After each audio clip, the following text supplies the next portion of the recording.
Good morning. Hello everyone. Welcome back to my vlog. Pagpalang araw po sa ating lahat mga BSK. Bagong umaga, may bagong pag-asa. Ayan mga BSK. Medyo madilim-dilim pa. Ngayon lumiwanag na. Good morning po. At dito tayo, Joy's Farm. Update po tayo. Dumating na po yung ating mga trabahador. So yun, nagumpisa na sila. Nagtrabaho kahapon pero hindi po na-videohan. Nagpintura lang po. Dumating sila hapon na. Kumbaga may liwanag pa kaya nagtrabaho ng konti. Ngayon maglagay sila ng poste, railing. Ayan. Si Jason. Ayan na siya. Nag-umpisa na. Nakapag-almusal na, kaya yan medyo sininsil nila para malagyan ng mga poste, tapos lagyan ng railing. Yan, abangan natin mga ka-BSK pagkatapos mag-railing. Yan yung mga inapakan nila, pipinturahan. So magmumukhang desente, ika nga, at malinis na. So yan, napinturahan nila yung kahapon. Yan pagdating nila may liwanag pa, so hindi sila nag-aksaya, tinira na nila kahapon. So yan, tapos na sa pintura sa loob. Yan na lang yung ating side saka yung pasimano. Sa ngayon binaba natin nila yung mahirap na parte. Yan, katulad yung pagtatanim ng poste sa simento. So, yan. At pagkatapos, lalagyan nila ng railing. Yan. Para yung pagpanik mo, meron kang hinahawakan. At saka pag lakad-lakad mo dun sa paikot ng swimming pool, yan. Pinalagyan natin ng railing. Yan.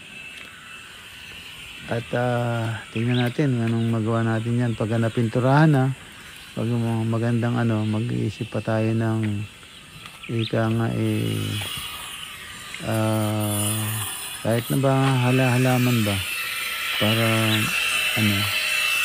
basta design yun para gumanda, hindi boring, magkaroon ng konting ika nga magandang palamuti sa mata. So yan si Labayan at nagano siya, nag-grind siya ng daan ng para makakuha ng bakal para ma-weldingan at para maikabit yung itatayong poste. Ayan, at medyo hindi nila sinunod yung sinabi ko na mag-abang ng bakal dahil yun nga, pag maglalagay ako ng railing dapat ako nagagawa. hindi inabangan ng ano, bakal. Kaysa patrabaho pa, matagal yun. So, ayan, gusto niya ng trabaho, nag-ask siya. So, binigay ko na sa kanya. So, ngayon, ayan, sila ang nagpapalabas ng bakal ngayon para ma-welding. Ayan, at siya ngayon, ayan, yung naitayo niya yung mga poste, sinimentohan na yata. So, sinimentohan ng poste. Ayan ko, nilagyan niya siguro ng ano, nilagyan niya ng sabit sa ilalim sa sinimentohan. So, pag kumapit yun, kapit nga naman. So, yan, tingnan natin hanggang sa matapos sila, abangan natin yan. So, yan ang swimming pool. Tapos lalagyan ng railing para yan, para walang mahulog. Yan, mayroon silang kakapitan. So, yan ang mga ka-BSK. At nakita nyo, wala pang tubig yan, pero parang gusto mo nang lumangoy. Ayan na ang tinatawag na charisma,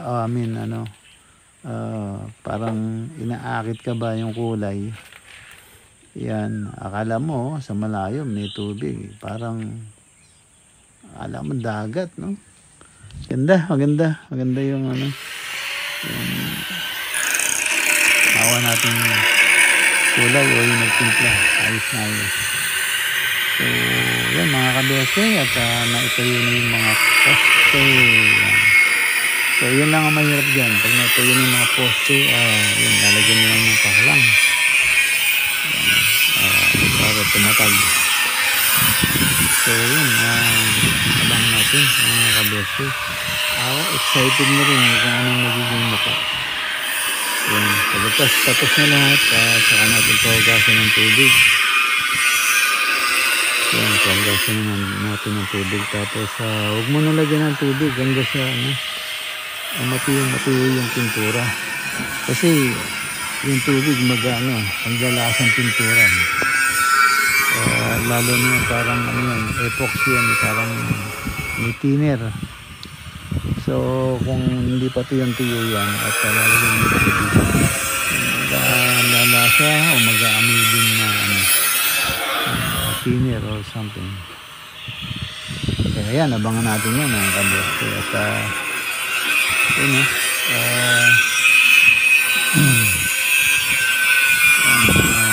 pag nailagay yung mga poste na yan, malapit na. Yan. Ayos. So yan na, magkakaroon na talaga yung mukha. Malapit na. Yan. Ayan. So kung mapipinturahan yan, yun, hindi ko alam kung anong pinturang, kung meron pang tirang pintura, pero actually parang let's say siguro brown. Basta hindi ko alam kung anong pinag-usapan namin, nakalimutan ko na kung anong kulay yung pintura ilalagay dyan. So yan, abangan natin. Pero actually meron ng primer epoxy. So primer epoxy, sa tingnan natin kung ano yung natirang pintura pa para sa kung merong puti para sa bakal. Video mo yan? Siguro baka puti na lang, o kung may brown haluan natin para maging beige. Parang hawig na nung nakapaikot. Ano ka, may regla? Tingnan natin Ay. kung saan. So yan, nagwe-welding na naman si Jason.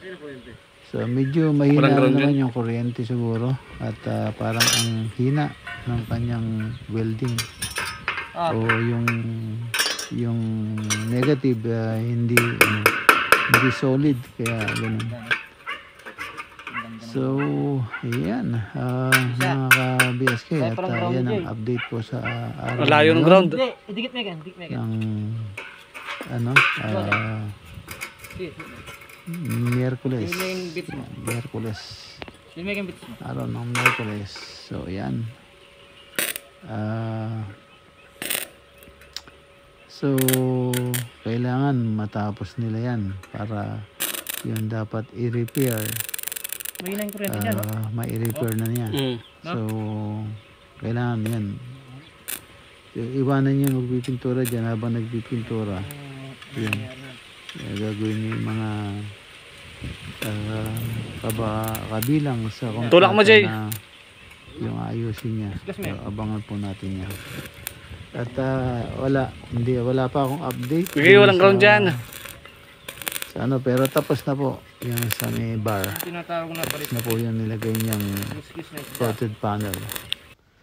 So yan, i-update natin po bukas kung ano, yung doon sa nilagay yung floated panel yung PVC sa ilalim ng bar. Yan, i-update po natin yan bukas. 346 minutes later. Mga ka-BSK, at nag-busy po tayo. Gabi na agad. Ayan.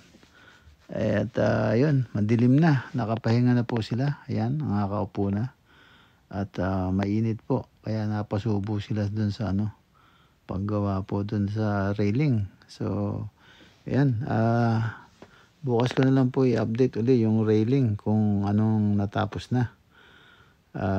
Yan, pagkatapos nun pintura naman ang ating gagawin. Tapos yun, ayun na, tapos na. Yung ano na lang, yung gate sa simentuhan dahil masyadong mataas tulad ng sabi ko po sa inyo. Ayan, at saka yung banyo, i-refer din niya. Merong problema po doon, medyo baligtad po yung pag-alagay ng lababo. At saka papaayos ko rin yung bowl. Masyadong nakadikit at malayo sa yung sa one side nakadikit ka, yung dun sa tawag nito, yung reservoir niya malayo dun sa wall. Kaya yan, ipapaayos natin.